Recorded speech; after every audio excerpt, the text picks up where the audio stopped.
अस्सलाम वालेकुम dear students. आज हम एब्सोल्यूट जीरो टेम्परेचर को मैथमेटिकली एक्सप्लेन या वेरीफाई करने की कोशिश करेंगे। So in order to do so we need the critical form of Charles Gay Lussac equation that tells us that V is equal to V naught plus T by 273 V naught।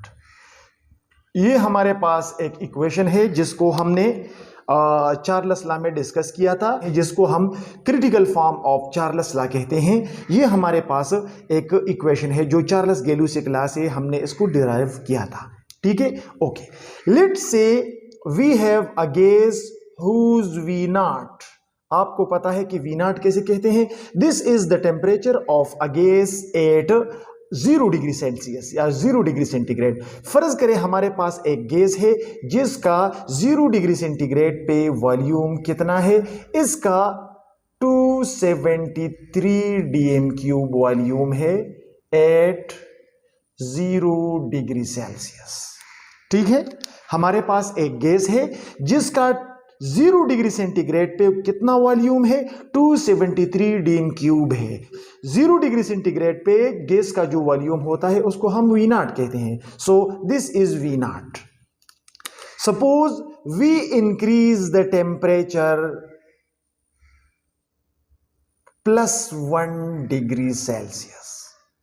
0 degree centigrade पे हमारे पास एक gas है जिसका volume इतना है और उसी gas का टेम्परेचर हमने 1 डिग्री सेल्सियस इंक्रीज कर दिया। तो according to Charles Gay Lussac law हमारे पास नया वॉल्यूम क्या होगा, यहां पे आप देख सकते हैं कि V is equal to V naught plus T by 273 V naught। ये हमारे पास रिलेशन हो गया। अब वी हैव द वैल्यूज, सो हम यहां पे वैल्यू पुट करेंगे। V naught हमारे पास कितना है, 273। 273 हमारे पास ओरिजिनल वॉल्यूम था। हमने टेम्परेचर कितना इंक्रीज कर लिया, +1 डिग्री। लिहाजा यहां पे हम 1 पुट कर लेते हैं, divided by 273 into V naught की वैल्यू हम यहां पे लगाएंगे 273। तो इस वैल्यू में हमने V naught और T की वैल्यू लगा दी। 273 के साथ कैंसिल हो जाएगा।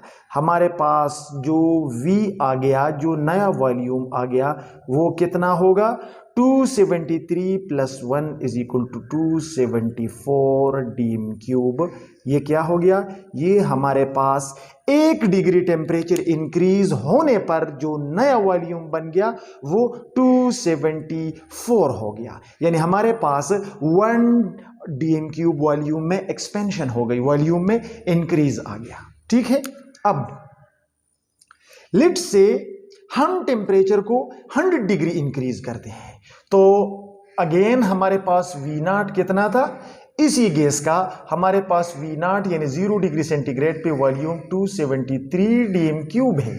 और हमने क्या कर दिया, हमने टेम्परेचर इंक्रीज कर लिया 100 डिग्री सेल्सियस। अब देखते हैं कि 100 डिग्री सेल्सियस पे वॉल्यूम कितना आएगा। लिहाजा हमारे पास फॉर्मूला है V is equal to V naught plus T by 273 V naught, ये फॉर्मूला है। सो हम V naught और T की वैल्यूज पुट कर देंगे। तो V naught की वैल्यू हमारे पास है 273 प्लस हमने टेम्परेचर को 100 डिग्री इंक्रीज कर लिया, तो यहां पे हम लगा देंगे 100 divided by 273 into V naught की वैल्यू है 273। 273 के साथ कैंसिल हो जाएगा। हमारे पास जो नया वॉल्यूम आ गया वो कितना होगा, 273 plus 100 is equal to 373 dm³। यहां पे आपने देख लिया कि जब हमने टेम्परेचर को 1 यूनिट इंक्रीज कर लिया तो वॉल्यूम भी ऑलमोस्ट 1 यूनिट इंक्रीज हो गया। जब हमने टेम्परेचर को 100 डिग्री इंक्रीज कर लिया तो वॉल्यूम भी हमारे पास 100 dm³ इंक्रीज हो गया और टोटल वॉल्यूम 273 की बजाय आ गया हमारे पास 373। इस तरह अगर हम टेम्परेचर को इंक्रीज करते जाते हैं तो हमारे पास वॉल्यूम इंक्रीज होता जाएगा, जो कि प्रूव करता है कि V is directly proportional to T। ये तो हमने इंक्रीज इन टेम्परेचर को डिस्कस कर लिया। अब हम इस इक्वेशन को थोड़ा रिवर्स में जाकर टेस्ट करते हैं। हम वॉल्यूम को 0 से डिक्रीज करके इस इक्वेशन को टेस्ट करते हैं और देखते हैं कि अब क्या होगा। अब हम इस तरह करते हैं कि अगेन हमारे पास एक गैस है जिसका 0 डिग्री सेंटीग्रेड पे वॉल्यूम 273 डीएम क्यूब था। अगर हम टेम्परेचर को 1 डिग्री डिक्रीज कर लें, यानी अगर हम टेम्परेचर को 0 डिग्री सेल्सियस की बजाय -1 डिग्री सेल्सियस कर दें, हमने टेम्परेचर को डिक्रीज कर लिया, तो वॉल्यूम के साथ क्या होगा?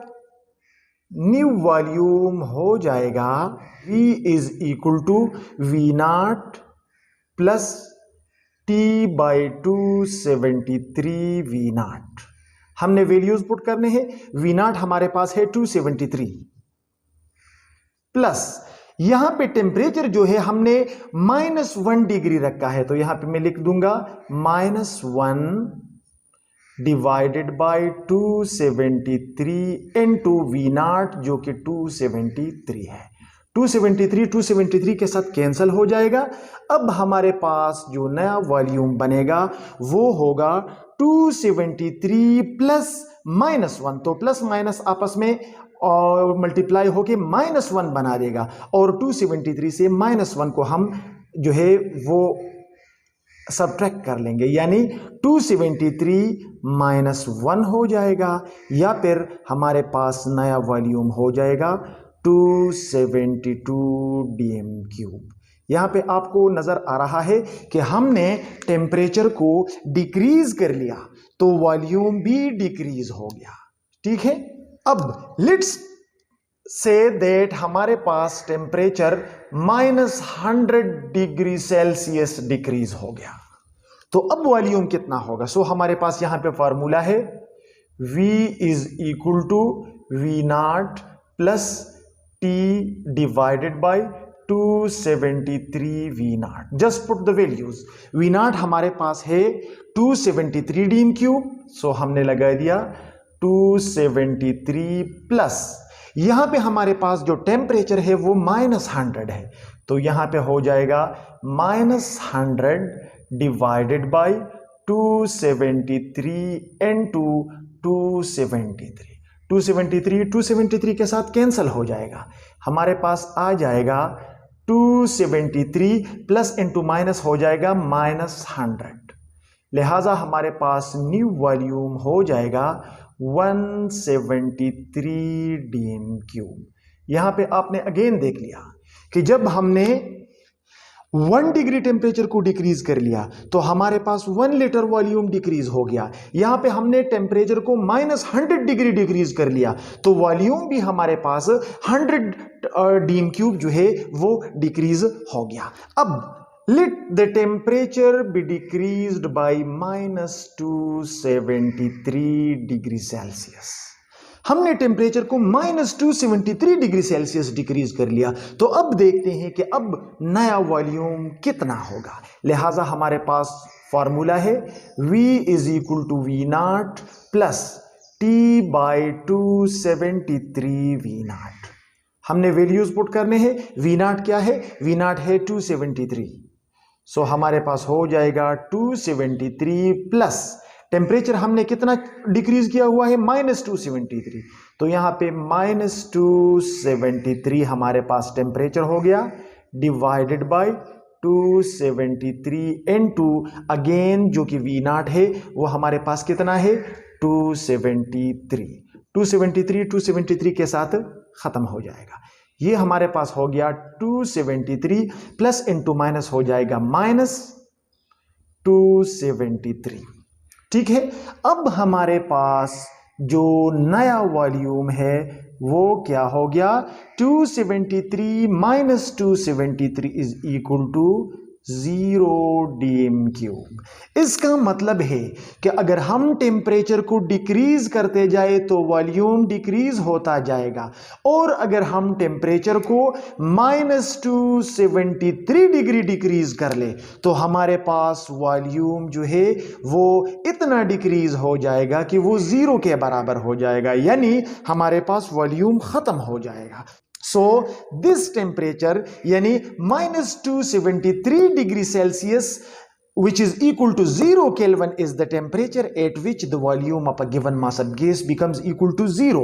और हमने कहा था कि वो टेम्परेचर जिस पे एक गैस का वॉल्यूम 0 हो जाता है उस टेम्परेचर को हम क्या कहते हैं, उस टेम्परेचर को हम एब्सोल्यूट जीरो टेम्परेचर कहते हैं। लिहाजा -273 degree centigrade is the absolute zero temperature और हमने इसको मैथमेटिकली एक्सप्लेन और प्रूव कर लिया। ये एक प्रूफ और एक्सप्लेनेशन था।